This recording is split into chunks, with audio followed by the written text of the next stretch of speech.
खुशामदीद। मैं मोहम्मद इमरान इस्तकबाल करता हूं आपका राजस्थान सरकार और वेदांता के CSR इनिशिएटिव ई कक्षा में, जिसके टेक्निकल पार्टनर हैं मिशन ज्ञान। आज की इस क्लास में मुताला करेंगे बच्चों हमारी दरसी किताब आईना अदब के हिस्सा नज़्म के सबक नंबर 3 का, जिसका उन्वान है गज़लियात हकीम मोमिन खान मोमिन। इस सबक के अंदर हकीम मोमिन खान मोमिन की गज़लों के 2 गज़लें दे रखी हैं और साथ ही हकीम मोमिन खान मोमिन की ज़िंदगी और आपकी खुसूसियात कलाम दे रखी है। मैंने सबक को 4 हिस्सों में तकसीम किया है। पहले हिस्से के अंदर हकीम मोमिन खान मोमिन की ज़िंदगी के हवाले से बात की हमने और साथ ही उनकी तर्ज तहरीर और खुसूसियात कलाम के बारे में हमने बात की है।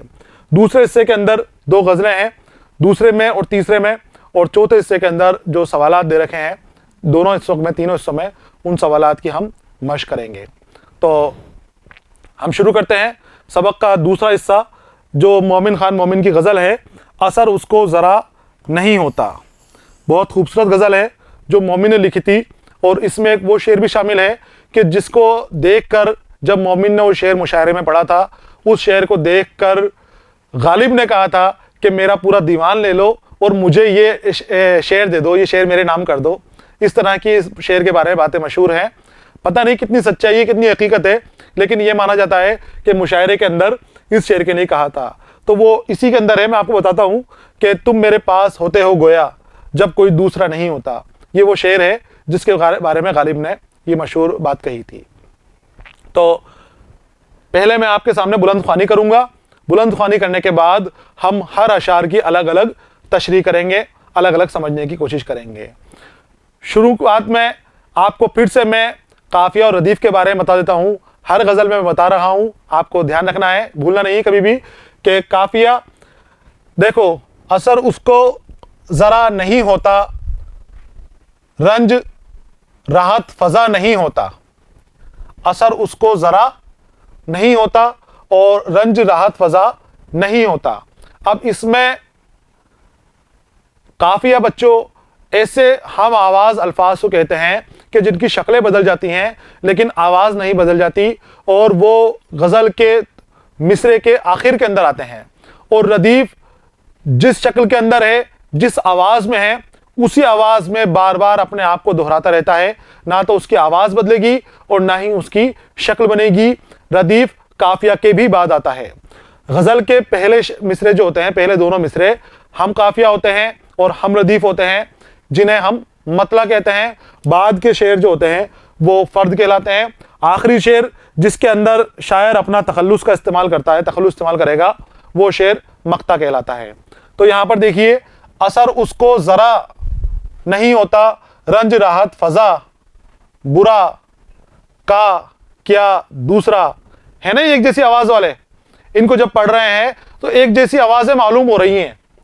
ज़रा फ़ज़ा, हवा, बुरा का क्या। तो ये है बच्चों काफिया। क्या है ये? काफिया। और नहीं होता, नहीं होता, नहीं होता, नहीं होता, ये है रदीफ, जो उसी शक्ल के अंदर बार बार दोहराए जाएंगे। तो रदीफ और काफिया का आपको ध्यान रखना है। अब हम इसकी बुलंदख्वानी करते हैं कि मोमिन क्या कह रहे हैं। तो मोमिन कहते हैं पहले शेर में, असर उसको ज़रा नहीं होता, रंज राहत फ़ज़ा नहीं होता। रंज यानी दुख दर्द अलम, राहत फ़ज़ा राहत देने वाला। असर उसको ज़रा नहीं होता, रंज राहत फ़ज़ा नहीं होता। ज़िक्र अग़यार से हुआ मालूम, ज़िक्र अग़यार से हुआ मालूम, हर्फ नासिह बुरा नहीं होता। अग़यार गैर, गैरों के जिक्र से मालूम हुआ कि नासिह जो नसीहत करते थे वो सही करते थे। आगे मैं आपको पूरी तशरीह करूंगा इसके सामने, आपके सामने। उसने क्या किया जाने, उसने क्या जाने क्या किया लेकर। खूबसूरती देखिए आप मोमिन के शेर की, किस रब्त और सादगी के साथ अपनी बात कहने के हामी हैं। उसने क्या जाने क्या किया लेकर, दिल किसी काम का नहीं होता। उसने दिल लिया और उसका क्या किया, पता नहीं क्या कर दिया उसके अंदर कि अब किसी काम का नहीं रहा, लगता ही नहीं किसी चीज के अंदर दिल। तुम हमारे किसी तरह ना हुए। मोमिन अपने दोस्त से बात कर रहे हैं यहां पर कि तुम किसी तरह नहीं हुए हमारे, किसी भी तरह हमारे नहीं हुए, तुम हमारे किसी तरह नहीं हुए, वरना दुनिया में क्या नहीं होता। कोई ऐसा काम है जो नहीं हो सकता? सिर्फ तुम ही हमारे नहीं हुए, वरना हर काम हो सकता है। तुम मेरे पास होते हो गोया, जब कोई दूसरा नहीं होता। तुम मेरे पास होते हो गोया, जब कोई दूसरा नहीं होता। हाले दिल यार को लिखूं क्यों कर, क्यों कर यहां पर है कैसे, कैसे लिखूं। हाले दिल यार को लिखूं क्यों कर, हाथ दिल से जुदा नहीं होता। दिल में इतना दर्द हो रहा है, इतना गम के अंदर मुब्तला हूं कि मेरा हाथ अपने दिल से जुदा नहीं होता, तो मैं महबूब को अपने हाल कैसे बताऊं, अपना दुख दर्द कैसे बताऊं। हाल दिल यार को लिखूं क्यों कर, हाथ दिल से जुदा नहीं होता।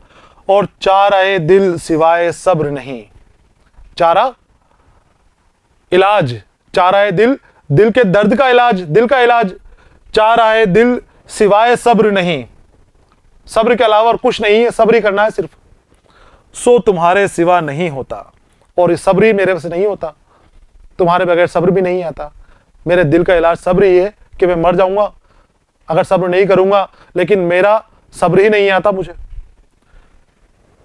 क्यों सुने अर्ज़ मुस्तिर ए मोमिन, क्यों सुने अर्ज़ मुस्तिर ए मोमिन, सनम आखिर खुदा नहीं होता। ए मोमिन, सनम तेरे दर्द भरे हालात, तेरी दुआएं क्यों सुनेगा। सनम सनम होता है, कोई खुदा थोड़ी होता है जो तेरी बात सुन लेगा, जो तुझ तेरे ऊपर रहम खा लेगा, तो वो रहम खाने वाला नहीं है। ये थी बच्चों इसकी तशरीह, बुलंद ख्वानी तशरीह। अब हम आगे करेंगे इसकी अलग अलग अशार को लेते हुए। आपको अपने नोटबुक के अंदर लिख लेना है और अशार के माने आपको समझने हैं कि क्या यहाँ पर मोमिन कहना चाह रहे हैं आपसे। कि देखिए, असर उसको ज़रा नहीं होता, रंज राहत फ़ज़ा नहीं होता। राहत फ़ज़ा खुशी देने वाला, मसरत देने वाला।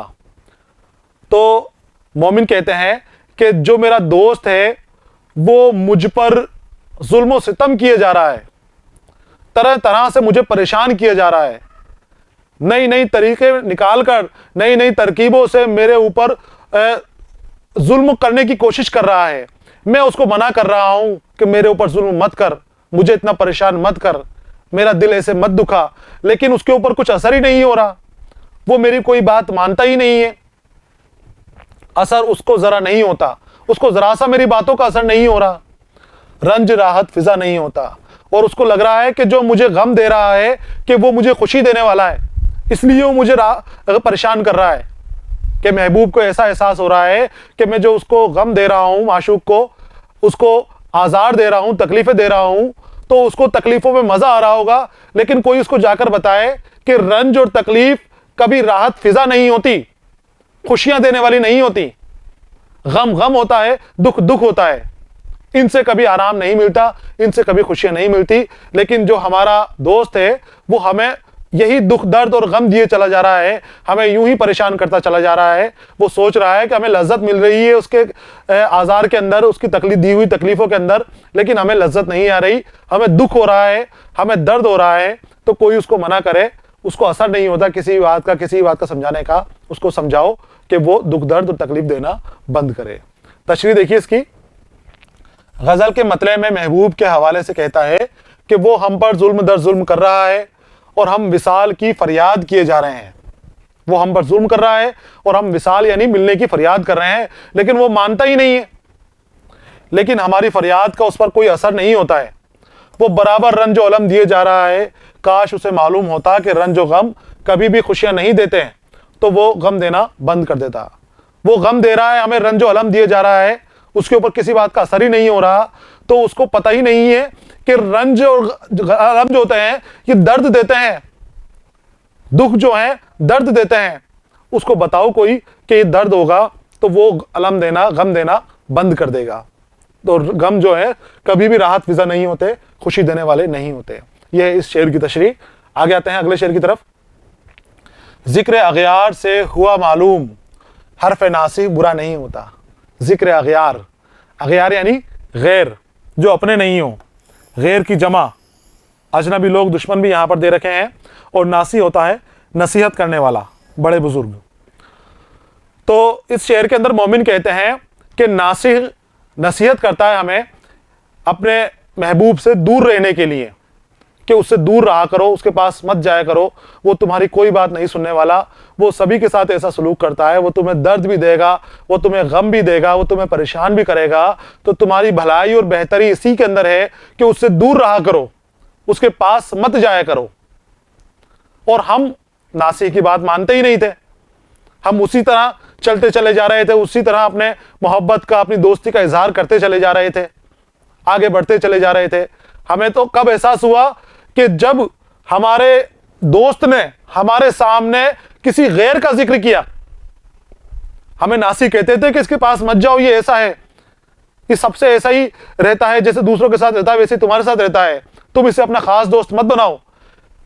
हमें कब एहसास हुआ, नासी की बातों को कब एहसास हुआ, कि जब हमारे दोस्त ने गैरों का जिक्र हमारे सामने किया है, गैरों की बातें हमारे सामने आकर हमारा दोस्त कर रहा है।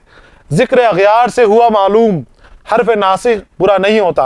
हर्फ नासिह, नासिह की कही हुई बातें, नासिह ने जो नसीहतें की थी दूर रहने की, तो वो बुरी नहीं थी, वो अच्छी थी, वो हमारे हक में थी कि हम अब परेशानियों में मुब्तला हो गए। अब हमें गम मिल गया है कि हमारा दोस्त हमारे सामने गैरों की बातें कर रहा है, गैरों के साथ जाने की बातें कर रहा है, तो हमें अब दुख और तकलीफ हो गई है, हमें दर्द मिल गया है। तो वो दर्द हमें क्यों मिला है? नसीहत नहीं मानने की वजह से। अगर हम नसीहत मान लेते और नासिह को सही मानते तो हमें ये दुख और दर्द, गम नहीं मिलता, हम इस गम से आजाद रहते। लेकिन हमने नसीहत नहीं मानी तो अब हम परेशानियों में मुब्तला हो गए। तशरीह देखिए इस शेर की, कि इस शेर में शायर ने कहा है कि नासिह जो नसीहत करता था कि बुतों से दूर रहो, ये हमेशा तकलीफ पहुंचाते हैं और दीन दुनिया को गारत करने का सबब भी बनते हैं। तो ये नसीहत हमें नागवार गुजरती थी। जब नासिह नसीहत करता था तो हमें बुरा लगता था, नसीहतें सुन के हमें बुरा लगता था कि फालतू की बातें कर रहे हैं, नसीहत क्यों करते हैं हमें। लेकिन जब आज सच्चाई पता चल रही है, जब हमारे सामने हमारी आंखें खुल गई हैं, तब हमें पता चला कि उस वक्त जो नसीहतें होती थी हमें, ये जो नासिह हमें नसीहत करते थे तो ये सही नसीहतें करते थे।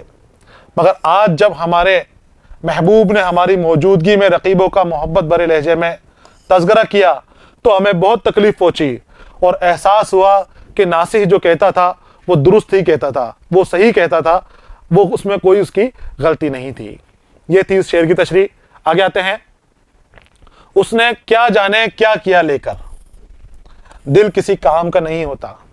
मोमिन कह रहे हैं कि महबूब ने मेरा दिल ले लिया, मेरे दोस्त ने मेरा दिल ले लिया, और दिल लेने के बाद उसने पता नहीं क्या कर दिया, कैसा जादू मेरे दिल पे किया है कि अब दिल किसी काम का नहीं रहा।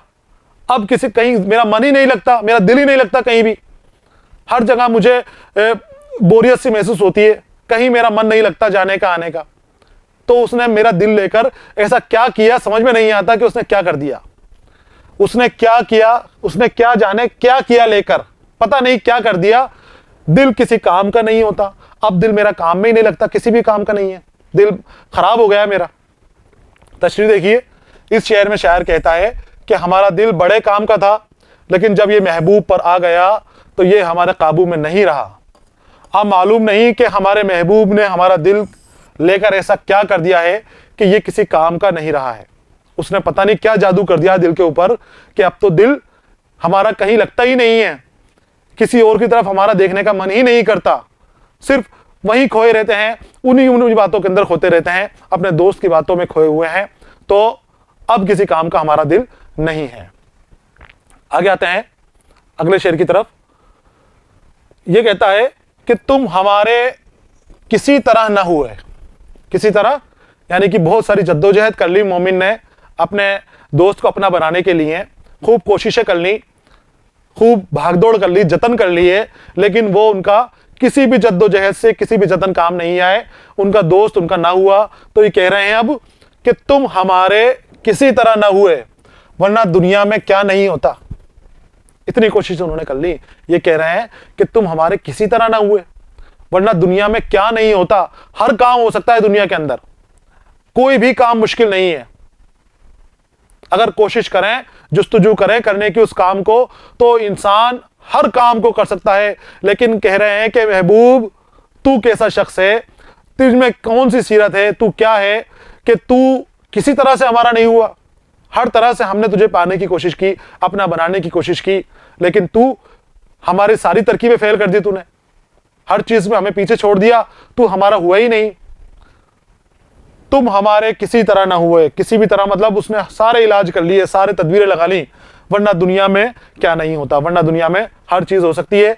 तशरीह देखिए इसकी कि इस शेर में शायर कहता है कि ए महबूब, हमने तुमको पाने के लिए क्या क्या जतन नहीं किए हैं, हर तरह की कोशिश की है, लेकिन तू किसी तरह भी हमारा नहीं हो सका।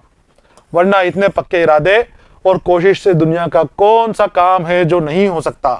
गोया सब कुछ मुमकिन है, लेकिन तुमको अपना बनाना ही मुमकिन नहीं है। ऐसा जतन करो, जद्दोजहद करो, तो हर काम दुनिया के हो सकते हैं, कोई काम नहीं हो सकता, लेकिन तू ही हमारा नहीं हो पा रहा। हर चीज पाना आना आसान है, बस तेरे को ही पाना, तुझे ही पाना मुश्किल नजर आ रहा है। आगे आते हैं अगले शेर की तरफ, जो बहुत खूबसूरत शेर है। और इस शेर के बारे में ही मैंने आपको बताया अभी कि गालिब इस शेर को चाहते थे, इस शेर को बहुत पसंद करते थे। मोमिन ने जब एक महफिल के अंदर, एक मुशायरे के अंदर शेर पढ़ा था कि तुम मेरे पास होते हो गोया जब कोई दूसरा नहीं होता, कि जब तुम मेरे पास होते हो तो कोई दूसरा नहीं होता। तो मोमिन गालिब इतने खुश हुए मोमिन के इस शेर से कि उन्होंने अपना पूरा दीवान, कि मेरे सारे शेर ले लो, मुझे ये शेर दे दो। इतनी तड़प इस शेर के लिए उनके अंदर जाग गई थी, उन्होंने लेने की कोशिश की थी। तो शेर देखिए कि तुम मेरे पास होते हो गोया जब कोई दूसरा नहीं होता। बहुत गहराई वाले माने इस्तेमाल है इस शेर के अंदर, और इश्क मिजाजी भी इसके यहाँ पर दर है, और इश्क हकीकी की बातें भी इस शेर के अंदर हैं, दोनों की बातें इसमें हैं। तो देखिए अब कि पहला मैं आपको बता दूं मफहूम कि तुम मेरे पास होते हो गोया, तो महबूब से कह रहा है आशिक, आशिक कह रहा अपने माशूक से कि जब तुम मेरे पास होते हो गोया, यानी जब तुम नहीं होते हो तब भी तुम मेरे पास नजर आते हो। ये दूसरा कह के तीसरे से मुराद ले रहे हैं कि जब दूसरा नहीं होता तब तुम होते हो, यानी तुम तीसरे हो, और तुम मेरे पास हमेशा मौजूद रहते हो। जब मैं तन्हाई में होता हूं तब मैं तुम्हें याद करने लगता हूं, तब तुम्हारी, मतलब तुम नहीं होते तो तुम्हारी यादें हमेशा मेरे साथ रहती हैं। और दूसरा मफहूम जो इश्क हकीकी की तरफ लेके जाता है, हमें अपने रब की तरफ लेके जाता है, तो वो रब से लो लगाने की है कि अपने रब को इस तरह से याद करते हैं मोमिन के, कह रहे हैं कि जब मैं अकेले में चला जाता हूं, मैं तन्हाइयों में चला जाता हूं, जब मेरे पास कोई नहीं होता, तब उस वक्त मेरा रब मेरे साथ होता है, मेरे रब की यादें मेरे साथ होती हैं। तो दोनों मफहूम आपको देख लेने हैं, दोनों मफहूम आपको समझने हैं। तो इसका तशरीह देखिए, इस शेर में शायर ने दूसरा कहकर तीसरा मुराद लिया है, तो तीसरा ही हो गया ना वो, जब तुम मेरे पास होते हो गोया जब कोई दूसरा नहीं होता।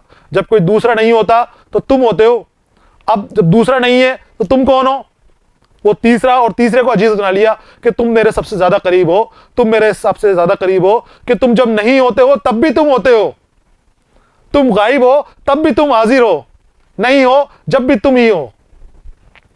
शेर का मफहूम यह है कि महबूब, जब मेरे पास कोई दूसरा नहीं होता तो ये महसूस होता है कि तेरे पास, मेरे पास गोया तुम मौजूद हो, यानी तन्हाई में हमेशा तुम मेरे पास रहते हो। और फिर मोमिन अपने रब से भी कहते हैं कि हर जगह हाजिर है रब, अल्लाह हर जगह हाजिर है, हर जगह मौजूद है। जब कोई नहीं रहता तो वो साथ में रहता है, वो आपको देखता है, वो आपके साथ है, वो आपकी तन्हाइयों के अंदर भी है और वो आपकी परेशानियों के अंदर भी आपके साथ है। तुम मेरे पास होते हो गोया जब कोई दूसरा नहीं होता। बहुत खूबसूरत शेर है मोमिन का ये। आगे आते हैं, हाल दिल यार को लिखूं क्यों कर, हाथ दिल से जुदा नहीं होता। अब मोमिन कहते हैं कि मैं अपने दिल का हाल, जो मेरे दिल की तड़प है, जो मेरा दर्द है, मेरे गम है, ये मैं अपने महबूब को बताना चाहता हूँ, उसको लिखकर ये बातें उसके ऊपर जाहिर करना चाहता हूँ कि मैं बहुत परेशान हाल हूँ। वो आके मेरा हाल देखे और मेरी तबे आजमाई करे, मुझे ठीक करने की कोशिश करे, लेकिन मैं लिख ही नहीं पा रहा क्योंकि दर्द की वजह से मेरा हाथ मेरे दिल से जुदा नहीं हो रहा। मेरे दर्द हो रहा है और इस दिल की वजह से मैंने हाथ अपने दिल के ऊपर रख रहा है, अपने सीने पर हाथ रख रखा है, तो उस वजह से मैं लिख नहीं पा रहा हूं। तो मैं अपने महबूब को कैसे अपना हाल लिखूं कि मेरा हाथ है जो दिल से अलग ही नहीं होता, हाथ दिल से जुदा नहीं होता। इस शेर में शायर कहता है कि फितरी है कि जहां कहीं दर्द होगा इंसान वहां हाथ रखेगा, जहां दर्द होता है वहां पर हाथ रखते हैं अपन, कि दर्द हाथ रखने के बाद दर्द के अंदर कुछ आराम मिलता है हमें। अब महबूब के जुल्म सितम से दिल की हालत ख़राब हो गई, लिहाजा हाथ उससे हटता ही नहीं है। अब शायर कहता है कि मैं अपने यार, अपने महबूब को ख़त में अपने दिल की हालत लिखता हूँ, और शायद वो मुझ पर रहम भी करता, मगर क्या करूँ, दर्द की शिद्दत की वजह यह है, दर्द की शिद्दत की वजह से हाथ इस दिल पर लगा हुआ है। अब पता नहीं मैं अपने महबूब को कैसे अपना हाल लिखूँगा। अगर मैं अपने महबूब को हाल लिख दूँ तो वो आकर मुझे ठीक भी कर दे, मेरे दर्द को ख़त्म भी कर दे, मेरी तकलीफ़ों को भी हटा दे दूर, लेकिन उसको लिखूं तब आएगा ना वो, उसको पता कैसे चलेगा, उसको पता ही नहीं है कि मेरा हाल क्या है। तो मैं यहाँ पर दर्द से तड़प रहा हूँ, दर्द से मचल रहा हूँ, लेकिन मेरा हाथ लिखने के लायक नहीं है। आगे आते हैं अगले शेर की तरफ। चारा ए दिल सिवाय सब्र नहीं, सो तुम्हारे सिवा नहीं आता। मोमिन क्या कह रहे हैं शेर में कि चारा ए दिल, दिल का इलाज, जो मेरा दिल गम और अलम में मुब्तला है, परेशानियों में मुब्तला है, तो मेरे दिल का इलाज सिवाय सब्र के कुछ नहीं है। कोई दवा मेरे दिल के लिए नहीं बनी। दिल के इलाज यही है कि सब्र रखो, और सब्र रखोगे तो धीरे धीरे तुम्हारे गम दर्द कम हो जाएंगे, धीरे धीरे तुम्हारा दिमाग तुम्हारे हादसों जो तुम्हारे साथ हुए हैं उनको बुला देगा। तो मोमिन कहते हैं कि सब्र रखना है मुझे, सब्र से ही मेरा इलाज होगा, सब्र ही मेरे दिल का इलाज है। लेकिन तुम नहीं हो तो मुझे सब्र भी नहीं आता, मैं बेसब्रों की तरह ज़ारो कतार रोते चला जा रहा हूं, परेशान हो रहा हूं, मैं बेसब्रा हो रहा हूं तुम्हारी वजह से। सब्र होना चाहिए लेकिन मुझे सब्र ही नहीं आ रहा है। तो सो तुम्हारे सिवा नहीं आता, तुम्हारे बिना सब्र भी नहीं आता। तशरीह देखिए इसकी। इस शेर में शायर कहता है कि हमारे इस बेचैन दिल का इलाज सब्र के सिवा और कुछ नहीं है। फिर महबूब से मुखातिब होकर कहता है कि महबूब, मेरे दिल को तेरी जुदाई का दर्द है, तेरे विसाल के बगैर इस दिल को सब्र नहीं मिलता, और बगैर सब्र के मेरा इलाज मुमकिन नहीं है। मैं तेरे बिछड़ने के अंदर, तेरे हिज्र के अंदर तड़प रहा हूँ।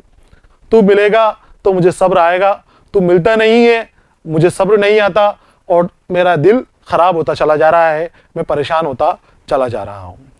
आगे आते हैं अगले शेर की तरफ कि जो मक्ता है, शायर ने अपना तखल्लुस इस्तेमाल किया है कि क्यों सुने अर्ज़े मुस्तिर ए मोमिन। मुस्तिर परेशानी, बेचैन के अंदर जो अर्ज करते हैं, परेशानी के अंदर परेशानियां बेचैनी है। तो क्यों सुने अर्ज़े मुस्तिर ए मोमिन, सनम आखिर खुदा नहीं होता। सनम यानी बुत, माशूक, महबूब के बारे में यहाँ पर इससे बात कर रहे हैं। तो गालिब मोमिन कह रहे हैं कि मैं रो रो के अपने दिल का हाल बयान कर रहा हूं, अपनी परेशानियां बयान कर रहा हूं। मोमिन अपने दिल का दर्द बयान कर रहे हैं कि मेरे दिल में दर्द हो रहा है, मेरे तड़प है, मैं रो रहा हूं, छटपटा रहा हूं दिल के दर्द के अंदर, हिज्र के अंदर परेशान हूं कि मैं अगर मेरा दर्द कम कर सकता है तो सिर्फ एक मेरा महबूब, मेरा दोस्त मेरा दिल का दर्द कम कर सकता है, लेकिन वो सुनता ही नहीं मेरी। तो मोमिन कह रहे हैं कि मोमिन वो क्यों सुनेगा तेरी, क्यों सुनेगा, वो कोई खुदा थोड़ी है, खुदा रहीम है जिसको रहम आ जाता अपने बंदे के ऊपर। सनम कोई खुदा थोड़ी है जिसको रहम आ जाएगा, तेरा महबूब कोई खुदा थोड़ी है जो तेरी बातें सुनकर, तेरी तड़प और तेरी अर्ज सुनकर तेरे पास आ जाएगा और तेरी परेशानियों को दूर कर देगा। नहीं, वो नहीं सुनेगा, वो तेरे पास नहीं आएगा। तो तू ये अपनी परेशानियों का हाल बयान करना छोड़ दे, अपनी तड़प का इजहार करना छोड़ दे। तशरीह देखिए इसकी। गजल के मक्ते में शायर ने निहायत उम्दा बात कह दी है। खुदा की खुसूसियात में से एक ये है कि वो रहीम है, अल्लाह रहीम है। अर्ज करो उससे, अपनी तड़प की बयानी करो, अपनी परेशान हाल की परेशानियां बयान करो, तो वो सुनता है और परेशानियों को दूर करता है। रहीम इसीलिए तो कहते हैं कि वो रहम करता है, लेकिन सनम रहीम थोड़ी है, सनम थोड़ी खुदा है कि जो तो सुन लेगा, परेशानियां हल कर देगा। अब शायर कहता है कि मोमिन, महबूब बेचैन और परेशान आशिक की दरख्वास्त क्यों सुनेगा, महबूब आखिर महबूब ही तो है, वो कोई खुदा तो नहीं जो सबको सुनता है, वो तेरी नहीं सुनेगा तो तू इस तड़प के हाल बयान करना बंद कर दे। ये थी बच्चों गज़ल, मोमिन की पहली गज़ल, जो सबक का दूसरा हिस्सा जिसका हमने मुताला किया, बुलंदख्वानी की और बाद में उसकी तशरीह भी की। आपको तशरीह पूरी तरह समझ में आ गई होगी। अगले सबक के साथ मैं आपके सामने फिर हाजिर रहूँगा। तब तक के लिए इजाज़त दीजिए। पढ़ते रहिए, खुश रहिए। अलविदा।